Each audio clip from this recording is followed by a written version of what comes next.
Olá, eu sou o Vilmar. Eu sou a Aline, nós somos especialistas em saúde da mulher. Bem-vindos a mais um Descomplicando, um espaço onde a gente traz assuntos de forma holística, descomplicada, sempre lembrando que é um espaço educativo. Então, o objetivo aqui é orientar e não substituir uma consulta médica. Então, se você tem alguma dúvida, alguma queixa, é importante procurar um profissional da saúde.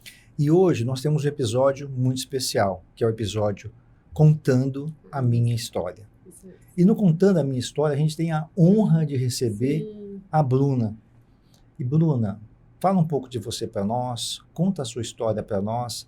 Obviamente que não é só para nós, é para todas as mulheres que estão nos ouvindo, que eu tenho certeza que vai ser muito importante elas ouvirem a sua história. E muito obrigada por ter participado, aceitado esse convite e ter vindo até aqui hoje, viu? Obrigada, eu agradeço o convite, é uma honra estar aqui conversar com vocês para contar um pouco da minha história. Então, eu sou a Bruna, eu tenho 38 anos. A minha história com o câncer de mama começou com a minha família. A minha mãe teve câncer de mama quando ela tinha 36 anos, né? Eu tinha 11 anos, mais ou menos, na época. Ela fez o tratamento, ficou tudo bem. Depois ela voltou 18 anos depois com uma metástase. Na época ela faleceu, né? Acabou falecendo por complicações. E naquela época eu resolvi procurar um geneticista. Eu era jovem, conversei, ele me explicou da importância de fazer o teste. Na época também estava muito em alta a questão da Angelina Jolie, né? Ela tinha retirado as mamas, então o assunto estava muito em pauta, né? E ele me explicou, se você quiser fazer o teste, quais que seriam as consequências, teriam as cirurgias, ou eu poderia fazer os acompanhamentos. E naquele momento eu peguei um orçamento do teste, eu achei caro, eu não tinha a maturidade que eu tenho hoje, e eu decidi por não fazer naquele momento, seguir a vida, com certeza seguindo os acompanhamentos que eu fazia com ginecologista, mastologista, e esqueci um pouco o assunto. Faz 2 anos que o câncer voltou na minha família, né? E aí a minha prima, muito jovem, teve de ovário, e aí aquilo me acendeu uma luz, né? Eu vi assim, será que eu não tá na hora da gente olhar isso, né? Não dá para brincar nessa hora, assim, é um ponto assim bem delicado. E a minha prima fez o teste, né? Ela estava com a doença e deu que ela é portadora do gene BRCA1, né? Aí, se vocês quiserem comentar um pouco. Isso. Então, acho que é importante nós fazermos algumas colocações, né, que são extremamente pertinentes e que a Bruna trouxe para nós. Ela trouxe uma mãe com câncer de mama numa idade jovem. 36 anos, isso chama muita atenção. Demais, não, Aline? Nossa, muito. E depois uma prima com câncer de ovário. Jovem também, você falou, né? Jovem. Também jovem. Então, ela trouxe para nós o que nós chamamos de síndrome mama-ovário, muito provavelmente na família. Exatamente. Por mais que o câncer de mama ocorra na sociedade de forma esporádica, a maioria dos cânceres ocorre de forma esporádica. Mais de 70% é esporádico. Menos de 10% dos cânceres mamários são hereditários. Tem um gene herdado ou da mãe, prestem atenção, ou da mãe ou do pai. Não é só da mãe, é do pai. É de um gameta que pode vir da mãe e pode vir do pai. Então, nunca esqueça que tem a história dos dois lados. E a Bruna herdou ou da mãe, provavelmente da mãe, que teve o câncer de mama, o óvulo veio já com aquele gene mutado, e ela herdou aquele gene mutado. Então, ela passou a ser uma paciente de altíssimo risco para câncer de mama. Mais alguma informação, Aline, sobre isso? Não, o que eu queria só falar e perguntar de curiosidade, que eu acho que é importante as pacientes entenderem também, que é um exame particular, e a própria Bruna comentou que na época, que era ali nos anos 2010, 2000 alguma coisa, então já tem mais de 10 anos, que era um investimento muito grande, a gente tem que entender isso. Você tem ideia de quanto que era? Você lembra do preço? Sim, na época eram 10 mil reais. Nossa. A gente teria a possibilidade do convênio, mas era uma documentação muito diferente, né, do que eu estava acostumada. E, bom, eu vou depois contar como eu resolvi fazer o teste, mas hoje o convênio é obrigado a pagar 100% do exame quando tem histórico familiar e mais. Existem laboratórios que eles até oferecem para até 5 membros da família fazerem. Perfeito. Porque realmente tá muito mais difundida essa questão Perfeito. do estudo. Então, hoje o acesso é muito mais fácil. Não, isso é importante. Eu queria só que o pessoal tivesse uma ideia, talvez, do quanto mudou em uma década, o quão acessível ficou um exame que pode salvar vidas, né? Então, realmente era a única colocação que eu queria fazer agora. E é importante, porque hoje, mesmo no SUS, mesmo na paciente do SUS, nós temos solicitado o teste. Por quê? Porque, como a Bruna colocou, o teste está mais barato. O teste hoje gira ao redor de R$2.000. E ele se estende, quando mutado, para mais 5 familiares. membros na família. Então, a família pode se unir, se tiver um histórico familiar importante, e realizar o teste genético naquela paciente que teve o câncer de mama e ver se a família não necessita realizar, se o câncer não é um câncer hereditário. Então, isso ficou muito mais prático, muito mais factível a realização e a identificação destas famílias que têm a mutação desses genes. Com certeza. E aí, conta mais. Então, você Bom, teve esse estopim. Tua prima ficou doente, você falou, agora acho que é meu momento. Acho que é a hora. E aí, o que aconteceu? Eu fui fazer um exame, uma ressonância magnética, e eu pensei, antes de fazer o exame, se aparecer alguma coisa, eu vou tirar as mamas. Fiz o exame, o radiologista me chamou. E eu, na hora, gelei. Pronto, apareceu alguma coisa, só pode.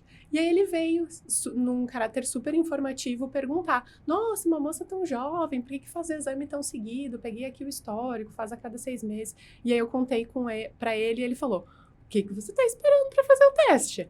E aí eu, bom, isso assim, ó, acho que todos os sinais... Já teve o sinal da minha prima, assim...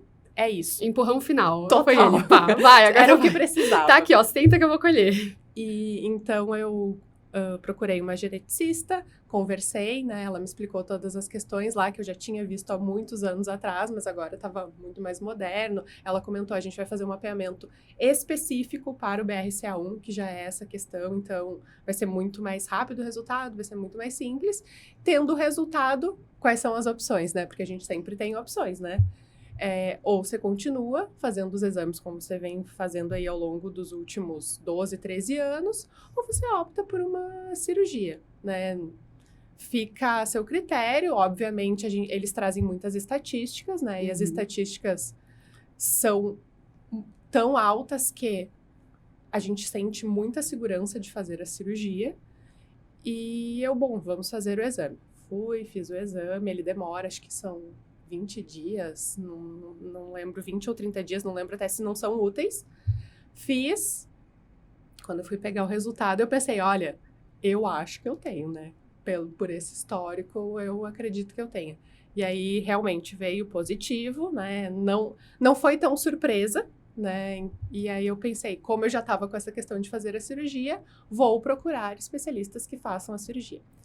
A geneticista me indicou, eu fui na ginecologista também, que é a pessoa que me acompanha já há alguns anos, desde que eu tô aqui em São Paulo, e ela indicou o Dr. Vilmar, né, que fiz a primeira consulta, já gostei, né, ele me passou muita segurança, principalmente da questão das mamas, porque a gente tá falando de uma questão estética, né, eu não tenho a doença, eu vou fazer uma cirurgia e... Óbvio que tem a questão da saúde, mas eu também gostaria de preservar a questão estética, né? Se eu tivesse a doença, a questão estética fica em segundo plano. Mas como eu não tenho, é um ponto, acho que é bem importante para a mulher, né? Os seios, enfim. E ele me passou muita segurança e eu decidi fazer a cirurgia. Primeiro a de mama. A questão dos ovários, né, eu estava tomando uma medicação que eu não poderia coletar óvulos naquele momento, senão eu teria feito a dos ovários também. Eu estou agora fazendo o processo, né, eu estou com um especialista em reprodução humana para fazer essa coleta, para depois também fazer a retirada dos ovários. Então, é extremamente importante o que a Bruna colocou, porque ela colocou que existem opções, e as opções não são só cirúrgicas, mas a mais eficaz, a mais efetiva é a cirúrgica, porque a cirúrgica é uma cirurgia redutora de risco. Ela não é uma cirurgia profilática. Eu não posso falar profilática, porque a profilática zeraria o risco. Não, ela reduz o risco. E reduz o risco em 95% quando a cirurgia é bem realizada. A cirurgia de tirar a glândula mamária numa paciente mutada tem que ser extremamente bem realizada. Eu não posso poupar tecido mamário pensando em melhorar o resultado estético. Eu tenho que garantir um resultado estético tirando toda a glândula mamária. E foi o que foi feito na Bruna.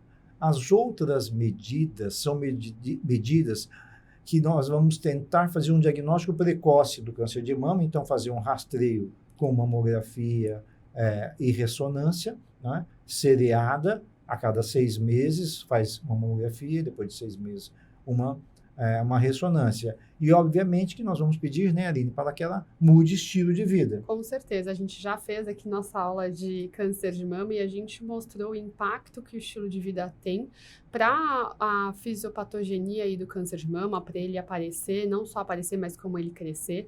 E como a mudança do estilo de vida também tem um impacto positivo para reduzir o risco da paciente e para a paciente que já tem o diagnóstico de câncer de mama, ter uma melhor resposta aos tratamentos impostos. Então, realmente, a mudança de estilo de vida é algo essencial. E eu achei muito importante a sua fala da questão que, apesar de ser uma coisa importante, também não se equiparava ao momento do diagnóstico do câncer de mama. Então, que a estética é algo também importante, da gente se manter as mamas. A estética ela é importante em qualquer momento, mas a gente entende que quando eu tenho o diagnóstico do câncer, primariamente o meu objetivo é o tratamento oncológico, ponto. Aqui, a gente está reduzindo o risco, mas tentando não trazer nenhum ônus para a paciente. E o ônus seria talvez um resultado estético aquém do que ela deseja, daí trazendo outros problemas com imagem pessoal, com autoestima, tudo isso que a gente sabe que não só pontualmente, mas a longo prazo pode trazer bastante desconforto para a paciente. Eu sempre gosto de deixar claro nesse momento dessa conversa com a paciente que por mais que ela esteja preocupada, ela está preocupada em não ter mais a doença, a gente não pode negligenciar o resultado estético. Quer a paciente esteja com câncer de mama ou a paciente com apenas uma mutação, que vai fazer uma cirurgia redutora de risco. Por quê? Porque esse resultado estético, por mais que naquele momento da consulta não seja o foco principal da paciente, daqui 6 meses passa a ser. Então, daqui a 6 meses nós vamos começar a ter um problema em resolver o resultado estético da paciente. Então, sempre, quando você for passar em consulta, pergunta para o seu médico como vai ficar o meu resultado estético, como vai ficar a sensibilidade da minha mama vai ficar gelada. Pergunte tudo isso, né? E eu quero ouvir um pouco da Bruna sobre isso, ela pode contar para nós. Acho que é importante, assim, qual era a sua expectativa em relação à cirurgia? Quais foram, talvez, pontos positivos que você achou que ia ser pior e não foi tanto? Se teve algum ponto negativo que você não esperava que acontecesse e aconteceu? Tá bom. Na verdade, eu gostaria que meus seios ficassem do mesmo tamanho que eu tinha, né? Talvez ganhar um pouquinho, subir um pouquinho, né? Já tô com uma certa idade.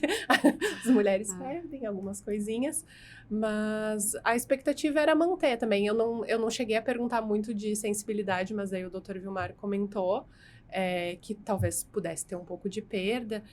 E, assim, falando um pouco dos resultados, ficaram muito melhores do que eu imaginava. O processo, ele é bem complexo e dolorido, mais do que eu imaginei, né? Eu não sou uma pessoa que normalmente sente dor, mas depois da cirurgia eu pedi um pouquinho de morfina, que eu tava sentindo bastante dor pro anestesista, e ali o processo de recuperação, ele é devagar, né? Tem muita questão da mobilidade dos braços, então a gente vai voltando aos poucos essa questão, parece que a gente perde um pouco de força, mas é muito gradual, a gente vai se recuperando bem rápido.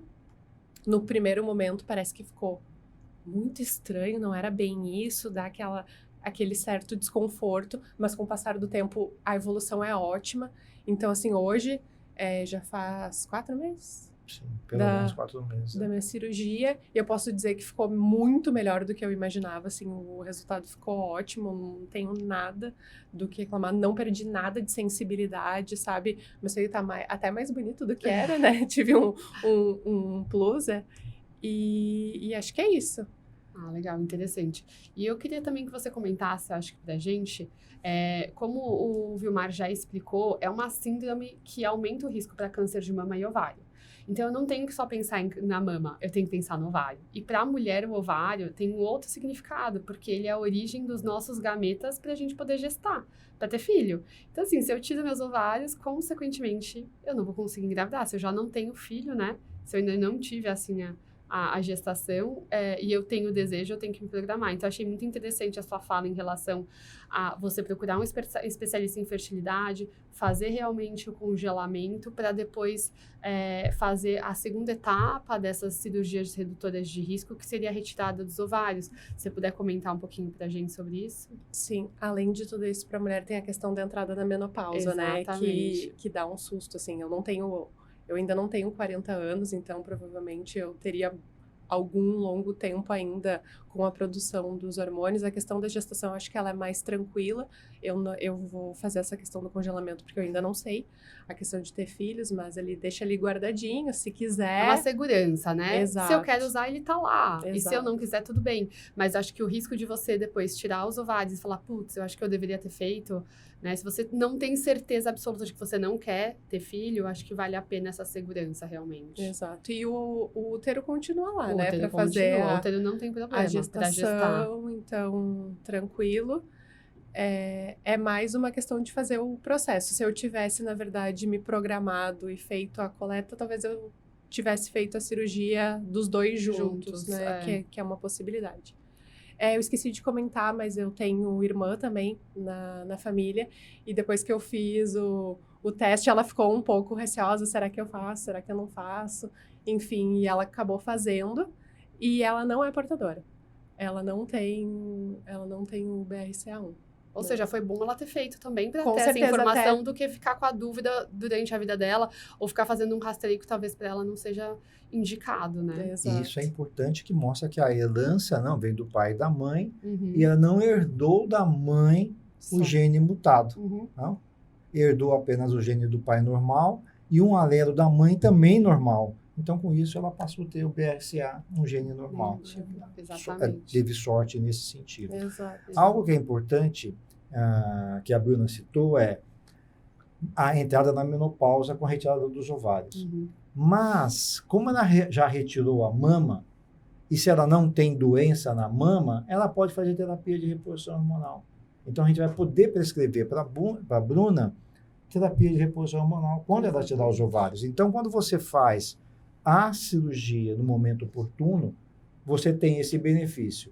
Se a paciente já faz a cirurgia na vigência do câncer, muitas vezes ela não pode mais fazer a terapia de reposição hormonal e ela vai entrar na menopausa. Ficar com sintomas da climatério, que a gente já comentou aqui também, que podem atrapalhar bastante a qualidade de vida da paciente. Pensando que a Bruna ainda tinha pelo menos aí uns 10 a 12 anos de hormônio natural dela, né? Para chegar ali nos 50 anos, 48, 50, que é a faixa média aí da menopausa. Então, ela ainda tinha os benefícios, não só de não ter sintomas, mas benefício cardiovascular, na saúde do osso. Então, realmente, o impacto, ele não é pequeno, não, ele é grande. E só mais um detalhe que eu gosto sempre de frisar, né? Isso em aulas, quando eu dou na graduação, e aqui é apenas um vídeo, mas é importante você, mulher que tem um histórico familiar relevante, que tem a mutação, lembrar que os casos aparecem nas gerações subsequentes com uma antecipação de 8 a 10 anos.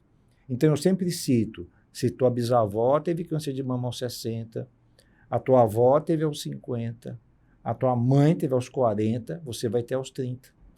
Isso é extremamente importante. Por quê? Porque isso te norteia como deve ser a sua conduta. Então, não esqueça disso. E eu também gostei da fala da Bruna falando assim, se ela tivesse programado antes, talvez ela tivesse mudado um pouco a ordem aí das coisas que ela tá fazendo.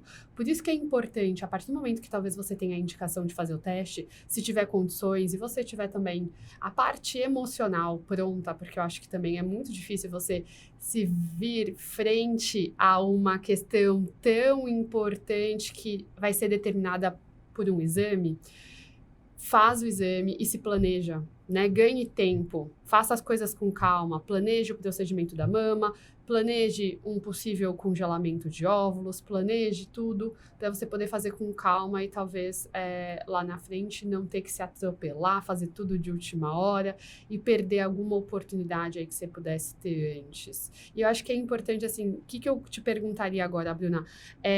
Se lá em 2000 e pouquinho, quando você era mais nova, fosse acessível o exame, você acha que você teria feito? Ou você acha que também você não estava preparada emocionalmente, sabe? Acho que eu não estava preparada. Se você descobrisse com aquela idade, você acha que você teria lidado? possivelmente eu teria seguido como eu segui. Perfeito. Fazendo os exames, acho que eu não tinha maturidade, assim. Pra entender. Assim, eu lembro que quando ele falou o valor, eu pensei, esse valor eu faço uma viagem, né? Eu não sei, certeza. não é. Talvez se eu tivesse recebido o diagnóstico naquele momento, teria sido mais um baque do que uma solução de um problema. Então, Perfeito. eu acho que tem todas essas camadas, né? E esses nuances, fatores. Mas, assim, que bom que eu fiz. Eu acho que se a pessoa realmente tem essa indicação histórico-familiar, faça. É muito importante. A gente sempre fala, né, que eu prefiro a pior verdade do que a mais linda mentira. Isso Exato. é uma verdade. Desde que a gente tenha, né, condições financeiras, psicológicas, é um baque, né? Eu já estava preparada, mas realmente, assim, indico, façam a cirurgia também. Não é fácil, mas vale muito a pena. Salva vidas. Exatamente. E eu queria te fazer uma última pergunta. Você está se sentindo mais leve? Com certeza, muito, muito. Só de não ter que fazer os exames a cada... Toda vez que eu ia ter que fazer um exame, eu ia tensa para o hospital. Eu ia tensa, ter que fazer... o resultado, né? Normalmente já perguntava, né? Antes pra... tá tudo certo, tá tudo igual. Então, eu já ia... Eu sempre fazia em maio, junho e dezembro. Eram sempre os marcos, né? E aí, eu já ia... Tensa. Vamos ver se tá tudo bem. Tá tudo bem, graças a Deus, segue. Né? E eu tinha, principalmente com as mamas, é engraçado, né? Parece que o ovário verificava, mas não com tanto cuidado quando eu tinha com as mamas. E é importante lembrar também, né, que o ovário aparece um pouco mais tarde em relação ao câncer da mama. O ovário realmente aparece depois dos 40 anos de idade. Como a Bruna estava antes dos 40, ela se manteve tranquila. Foi muito bom o nosso bate-papo. Acho que é isso. E a coisa mais importante que eu ouvi aqui hoje foi o que a Bruna falou. Bruna, você se importaria de repetir? Eu prefiro a mais feia verdade do que a mais linda mentira. Perfeito.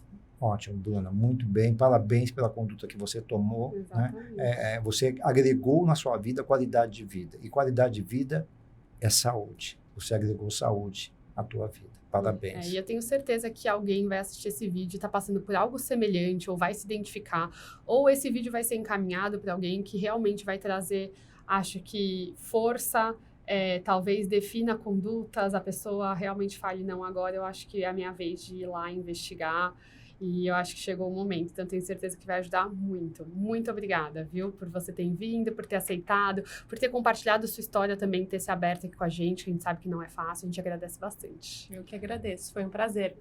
Obrigado, Bruno. E se você tem gostado dos nossos vídeos, não esqueça de dar o like, não se esqueça de se inscrever no nosso canal, não se esqueça de fazer os comentários, que os comentários são muito importantes, porque em cima dos comentários nós vamos criar novos vídeos e responder as suas dúvidas e precisam ativar o sininho aqui para toda vez que a gente publicar um vídeo novo aparecer aí para você, tá bom? E dê o like. Dê o like. Muito obrigada e a gente se vê na próxima. Obrigado, até mais. Bruna. Obrigada. Obrigada. Tchau, tchau. Tchau, tchau.